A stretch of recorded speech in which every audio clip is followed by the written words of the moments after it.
Good morning, everyone. I hope that you're all well. And there's just so much to talk about. I am just kind of blown away at how things are starting to unravel here in the United States. But what I really want to talk about is like our immune health and our bodies, because some people might know this, but a lot of people might not. Friends of mine, that the reason I got into massage therapy was because of my Mayan grandmother, who was born in the Yucatan in Merida, and I was able to be there last year on a tour with Kai Pacha and an amazing Mayan shaman, Miguel Angel, and a bunch of beautiful souls that I connected with. And it was back to my maternal roots, my grandmother's side of the lineage. And it's really amazing. But my grandmother lived to be almost 96 years old and was blessed with a strong health and immune system, but a mindset of the native ways of not putting medications into her body, of going to natural ways to keep herself healthy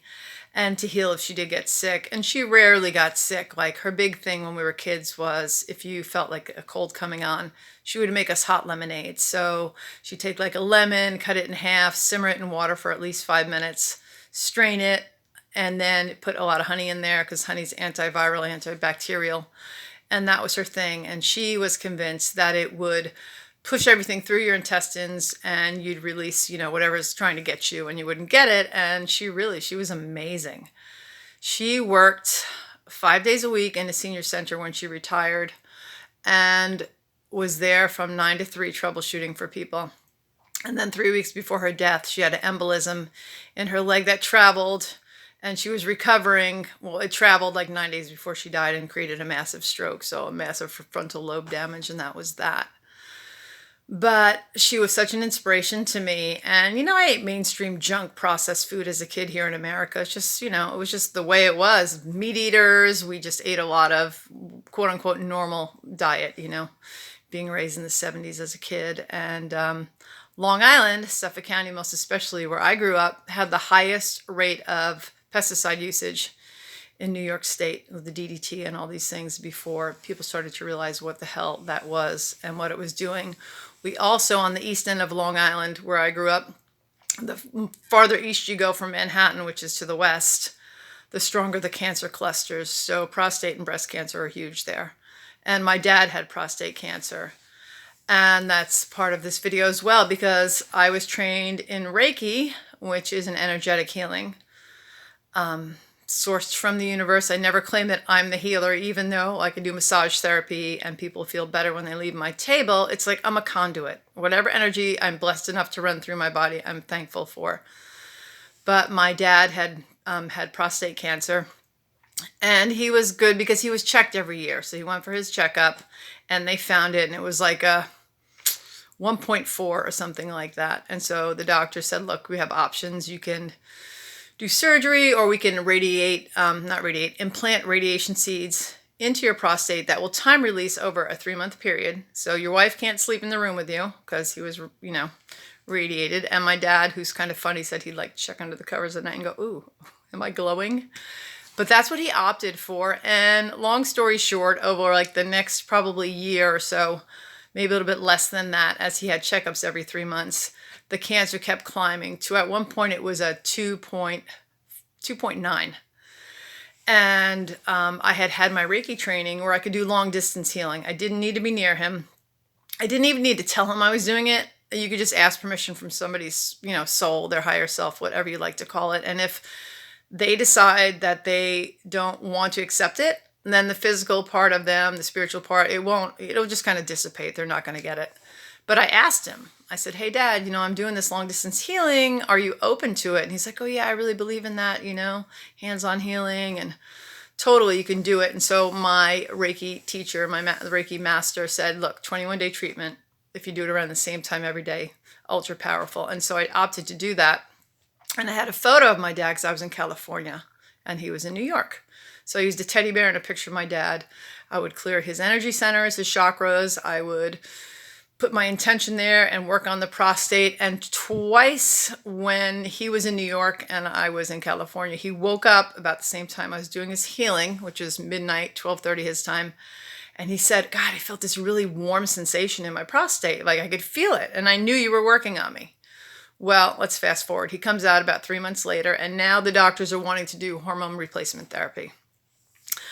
And that's why I did the Reiki in the first place. I'm like, don't do that, Dad. Let me try this. So, at any rate, he comes out now, it's July, to visit me, and they're talking about doing that hormone replacement in August.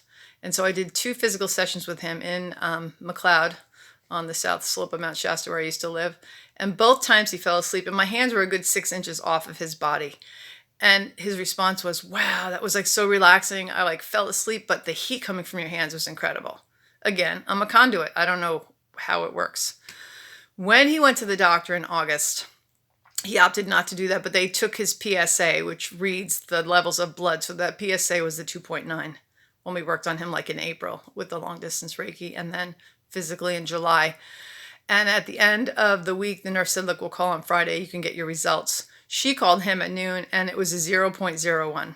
And they had no explanation because those radiation seeds had been quite some time, and they would have already done their job. And after they were implanted, and it just kept climbing up to a 2.9. It was initially a 1.4 when he had the treatment done, and then he would go for checkups, and it just gradually climbed to the 2.9. So there's something to be said for natural ways, and not everybody's fortunate enough to have a strong immune system. Some of it's genetic.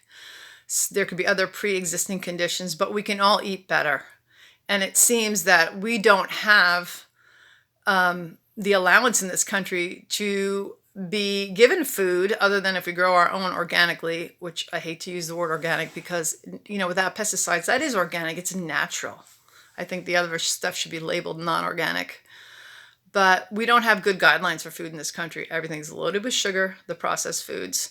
And now you have people who are coming in with truth about the immune system in the body, and it's being slandered as false information, when the order that's been in place for decades is not taking care of what should be taken care of, especially in America. Like, the health is not great. Obesity is high, especially in children. It's just, things need to be shifted. And so natural health, even if you are sick, to do things, to eat better, to boost your immune system as much as you can. That's what's going to happen to keep you healthy. I mean, minimize the sugar, get exercise. There's so many ways we can take care of ourselves. And I am not on any medications. I'm going to be 55 next month, and I don't like them. I don't want to be on them. I'm thankful I don't need to be. There is Western medicine definitely has its place in trauma and surgeries and people that need transplants. It's great that we have these medicines and these ways, but it just seems to be that this country, we run to the doctor at every turn. You get a sneeze, you run to the doctor. We have given away our own sovereignty, and we don't trust ourselves to take care of our own health. My brother, this is a prime example, was diagnosed with hepatitis C years ago. He went clamming in the local area on Long Island and ate tainted clams. And every year he would go back to the VA to have his checkups, and it showed up in his blood work every year. And I was working with the Amazon Herb Company, which is now merged with Trivita, years ago in Mount Shasta. And I said, look, I have these herbs from the Amazon, which is where most of the pharmaceuticals used to come from, but then they would synthesize them, and there come your side effects because they're not natural. The body can't synergize them anymore. So you have adverse reactions, but these are in their natural state. They're very powerful. What do you think? And he said, yeah, I want to try some. So I gave him one, was called Envirazon, to clear out environmental toxins. The Shipibo Treasure Tea, which is not called that anymore. It's got a different name. And other formula. And I want to take him for like 3 months. And I remember him kind of bitching, I don't want to take all these pills. And I'm like, well, the Envirazon, just take it and drink the tea. And he did. And when he went back to the VA, and now mind you, hepatitis C is quote unquote incurable, didn't show up in the blood work anymore. It was gone.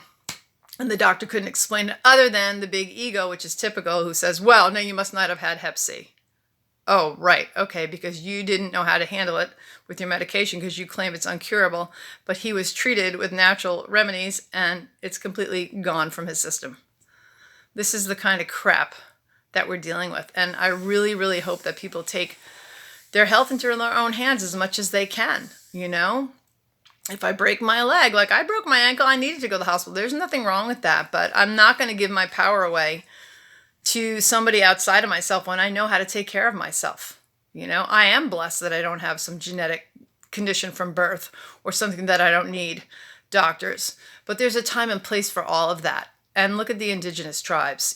Before these things were available, if somebody, had a compound fracture, was it set, properly? Probably not.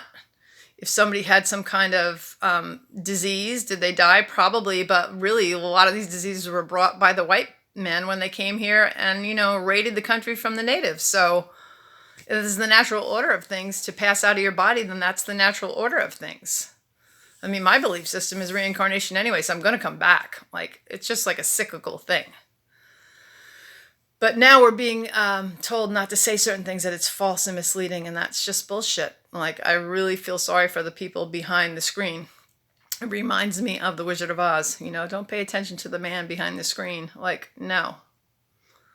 It's just so wrong. But you'll have the thing that's been in order for decades, and you go to put something up, and that's not flagged at all. Doesn't that tell you something? That's more frightening than any virus, which, by the way, viruses don't attack your system. Your immune system attacks itself when a virus becomes active. We have so many viruses lying dormant in our spines at any given time, so many. And something triggers them, immune response, because we're not healthy, and the immune system starts to attack itself. So, vitamin C in high doses, IV, just helped heal a doctor with immunosuppressant drugs in Seattle. The LA Times had to post it. It's fabulous. Now they're probably going to flag that. I mean, it's just unbelievable. We should be allowed to make up our own minds. Really stop at the end of the day and think, let people put information out there and view for yourself. Is this truly a democracy? If it is, then we should be able to make up our own minds. They shouldn't be flagging anything. But now that it's flagged, yeah, it's kind of reminding me of World War II and the agenda there. It's so not cool. I really hope people start to stand up and say, no, we're not dealing with this. I don't know. It's not cool at all. Not cool. But I'm thankful in this moment that I'm healthy and I can speak up and I have a voice. And as an astrologer, there's Saturn, Pluto in my third house of communication the past 2.5 years. This is when I've gotten my voice back. And with Jupiter there, yeah, I'm going to speak it. You want to try and censor it? Go ahead. But that just shows your weakness and your own fear of the truth. And the light will always win.